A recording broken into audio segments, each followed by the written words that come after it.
Shalom, family. This is Yuda Yasharel. I wanted to share some things with y'all.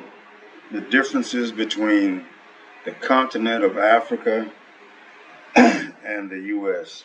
and maybe other countries too. But my main focus is African continent and the U.S.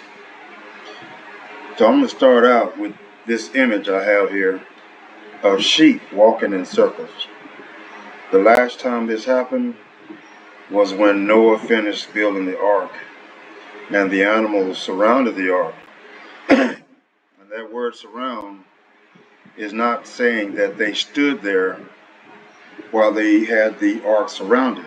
They were walking around that ark in circles, just like Israel did when they brought down the walls of Jericho. This is a sign that time is short. This is happening all over the world, and it's happening with fish, birds, and other wildlife. So this is a significant sign that time is short. Now, in America, GMOs in the food. Most of the foods, if not all the foods in the U.S. are fake. They're not real foods.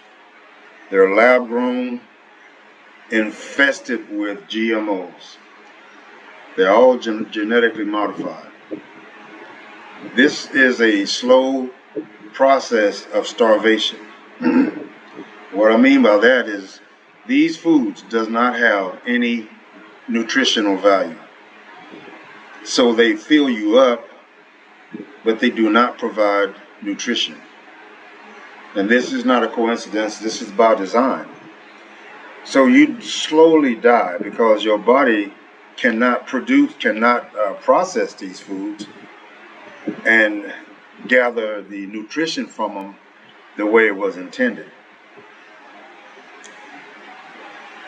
So y'all go look this stuff up. Now, another thing I want to share, poisoning the air, ground, and water. This is a picture of the sky in the United States. Now, where I was, I saw this every day.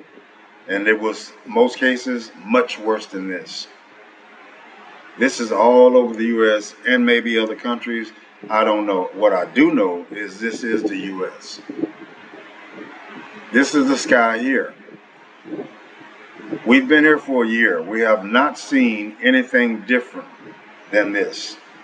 We have not seen this. They're spraying poison all through the air, poisoning your water, your soil, you, and everything it touches. And like I said, you don't see that here.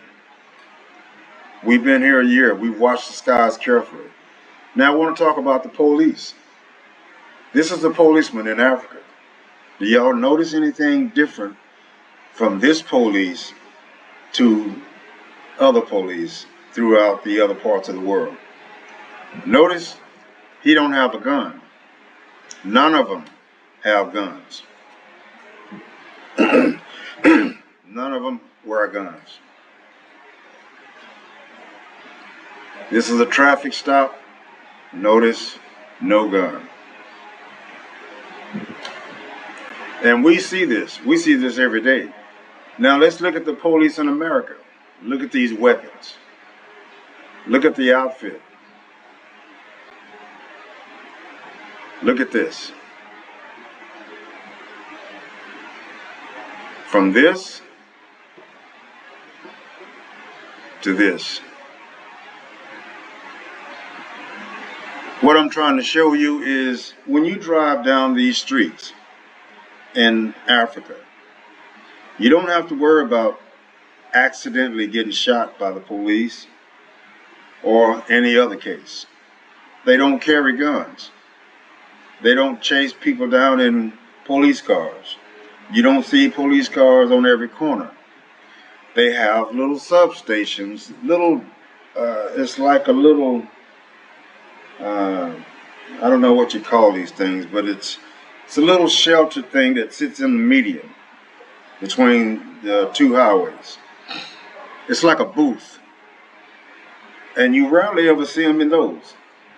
But they'll stand around on the sides of the street in different locations, looking for infractions, expired tags. They will stop you and check for insurance and make sure all your credentials are in order. And there's no damage done to your vehicle. Other than that, I mean, this is one of the safest places I've ever seen. But these police, they don't wear guns. They're not dressed for war or battle. And occasionally, they'll stop you just to ask you for a couple of dollars. Yeah. But the big difference between Africa and these, when you hang a gun on a man's hip, it gives him a sense of power. And it's hard to have that power and not feel the temptation to use it. So in order to use it, they will create circumstances that will enable them or entitle them to draw that weapon. They want to use that weapon. Let's look at the weather. This is what I've been seeing, me and my wife, as we scroll through websites that's showing weather patterns and weather scenarios, excuse me. I don't know where this is. I didn't take the time to look. But I do know these are in the U.S. and it's this year. And it said that the U.S. has the most extreme weather in the world. Gotta wonder why. Y'all remember Florida, Ian? This is Ian. This is Florida. This is Dallas, Texas. I used to live 1 mile from here, just over that bridge. This is another shot of Dallas. And this is pretty frequent. The weather patterns in the U.S. are pretty frequent and out of the ordinary. So now let's look at the weather in Tanzania. You see these skies? Believe it or not, this is the normal. This is how it looks. We get rain, but we don't get torrential rains. We don't get flooding. We don't get hurricanes. We don't get tornadoes. We don't get hailstorms. We don't get that. There are some parts of the African continent, like Arusha, South Africa. They get some pretty bad weather from time to time. Ghana and South Africa, they occasionally have floods. But then those countries are heavily colonized by the U.S. and other nations. So it would be fitting that they would receive the punishment that the U.S. receives. But for us, where we are, this is what we see. These are the skies in Africa. We do not see chemtrails. We have nothing of that type here. This is a beach that we go to. And this is actually how it looks. So I'm showing y'all this.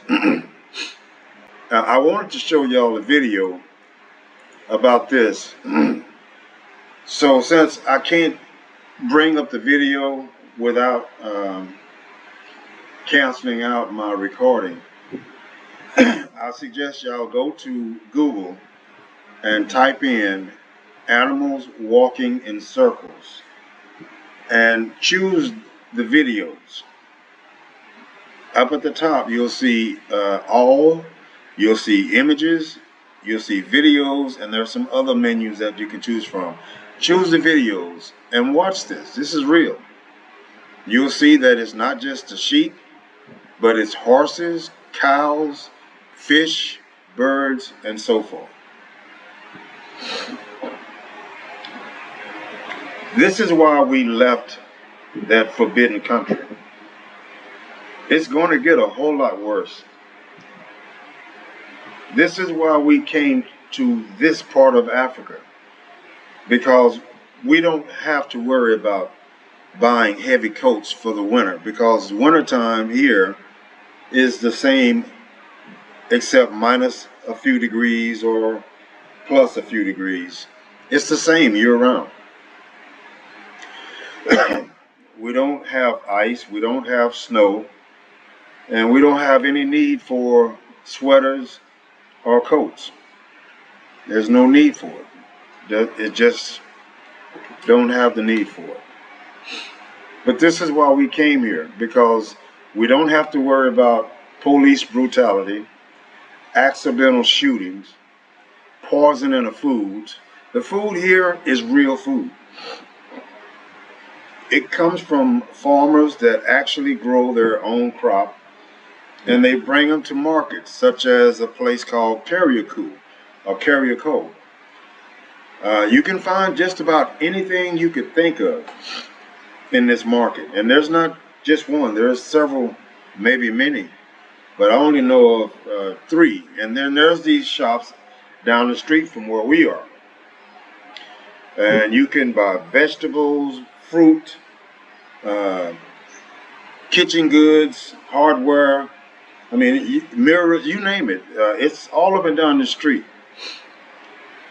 And we go to grocery stores. Mostly we go to grocery stores for meat and salt, pepper, stuff like that. But for the most part, we eat from our yard. We have quite a bit of vegetables that we grow ourselves. And right now we have a new crop coming up. We have spinach, we have eggplant, we have sweet potatoes, we have onions, we have carrots, we have collards, we have Chinese cabbage and Chinese spinach. What else? We have corn. We have cucumber. We have our own chickens, so we don't buy eggs from the store. This is kind of hard to do in the U.S. because of the air being contaminated, the ground contaminated, your water contaminated. Everything in that country is poison. Everything in that country is poison. Oh, and by the way, I hope y'all got a chance to look at that video that I posted earlier.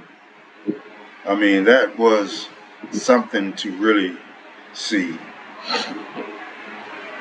But this is what's going on right now, people. This is not something that they project to happen in the future. This is their depopulation. This is how they're doing it. They scare you into taking these you-know-whats in your arm, knowing all the time that sooner or later you're going to drop dead. They knew this. So people, remember, the time is short. If you can get out of that country, you really should get out. Now, I am trying to set up kind of a program that will enable me to help anybody that is coming or wants to come to this country. I can kind of counsel you through it because we've seen every angle and every avenue, mostly anyway, that you will need to know in order to fit or remain here. Because previously, when we first showed up here, you had to leave this country every 90 days in order to have your visa stamped and then come back into the country. And this was every 90 days. And I think they realized that they were actually giving away money to other countries that they could have been making themselves. So now they have it set to where every 90 days, if you don't have a residence permit, so every 90 days you just go to immigration and then you pay them and they stamp your visa, so you don't have to leave the country anymore. And that's a big plus, but having a residence permit is even better. Now, to have a residence permit, you will need to be retired. I will have to pull some strings. I have some friends in immigration and other parts of the government. They have become pretty good friends of mine, and they will help me. Now, this won't be free. This won't be free. Nothing is free. I'm gonna give you that right now. Nothing is free. So when you come here, you need to have a steady residual income.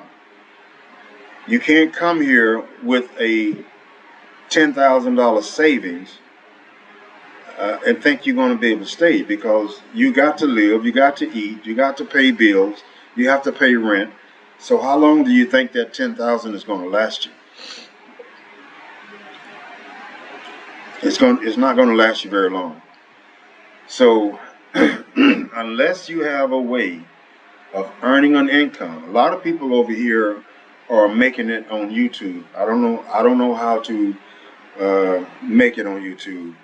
I have my channel, but I don't have near enough subscribers to have YouTube pay me, so I can't make money on YouTube. I don't get a lot of donations. I get a few from time to time. I had a brother donate $50 not too long ago, and I had a few sisters donate $50 or so. It's far and few between, and I'm grateful for it. I mean, every little bit helps, and I use it to help pay for my internet, and so that don't last long. But there are ways that you can work from home. And so if you plan on leaving the country, leaving the U.S., research jobs that you can work from home from other countries.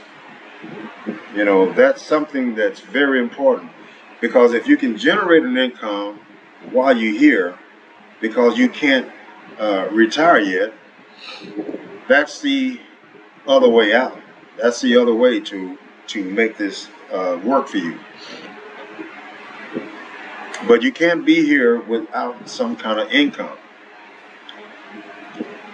Now, if you are at retirement age, or if you have retired, I have a friend who can help you get your residence permit. With the residence permit, you renew it every 2 years. So you don't have to worry about having to go and get a visa stamped at immigration. And you don't have to deal with this scenario that we did, because by us being diasporas, a lot of things cost us more because of who we were. But once you have your residence permit, then you get charged pretty much the same thing as the natives. So it's a lot of things that you're gonna need to know if you are deciding or planning on leaving whatever country you're in to come here. But I'll tell you this is the safest place that I've ever witnessed in my life. I've been pulled over by the police twice, and each time it was nothing compared to what it would be like in the U.S. We chatted for a few minutes, and we parted ways. You know, I wasn't harassed. You know, we just he asked me a few questions about my background, what it was like, where I came from, and suggested that I learn to speak Swahili. And I told him that I was doing exactly that. But I didn't feel any pressure. I didn't feel any threat. I mean, this guy was a nice guy. He didn't ask for any money, but they will ask you for money. They will ask you for $1 or $2 so they can have lunch. They don't get paid very much to do the job as a police officer. So I hope that this video will help you in making decisions about what you should do, what kind of plans you need to make. But do research this animal walking in circles. Go to Google and type in there, animals walking in circles, and watch the videos. Shalom, family.